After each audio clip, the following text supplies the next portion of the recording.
Hello সবাইকে, আমি শ্যামলী। তোমাদের সবাইকে স্বাগত জানাই রোদ্দুর আর আমিতে। আজকে শনিবার, সকাল বাজে এখন প্রায় 10টা। আর দেখো আজকে এত কুয়াশা, সকাল থেকে কিচ্ছু দেখা যাচ্ছে না। দেখো দূরের বাড়িগুলো, একটু জুম করে দেখাই তোমাদের। দেখো কিচ্ছু দেখা যাচ্ছে না, পুরো সাদা হয়ে আছে সকাল 10টার সময়। এখানের ওয়েদারকে কিছুতেই প্রেডিক্ট করা যায় না। কালকে সারাটা দিন খুব বৃষ্টি হয়েছিল, আর আজ সকাল থেকে এইভাবে পুরো কুয়াশায় পুরো সাদা হয়ে রয়েছে। তবে আজকে কুয়াশা বলে ঠান্ডাটা কিন্তু বেশ কম, ফিলস লাইক 13 ডিগ্রি।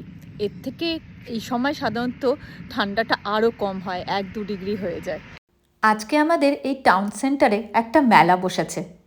এখানের প্রত্যেকটা জায়গায় ক্রিসমাস আসার আগে মানে নভেম্বর মাস থেকেই লাইট দিয়ে সাজানো হয়, আর আজকে আমাদের এই টাউনে সেই লাইটটা জ্বালানো হবে আজ থেকে। আর এই মেলা তারই সেলিব্রেশনের জন্য করা হয়েছে। এখন আমি বাড়ি ফিরছি। মেলায় ঘুরতে ঘুরতে কখন 10টা থেকে যে 12:30 বেজে গেছে বুঝতেই পারলাম না। বাইরেটা একবার দেখো, এখন 12:30 বাজে, তাও এতটা আজকে কুয়াশা। চলো আজকের ভিডিওটা এখানেই শেষ করছি। Bye bye.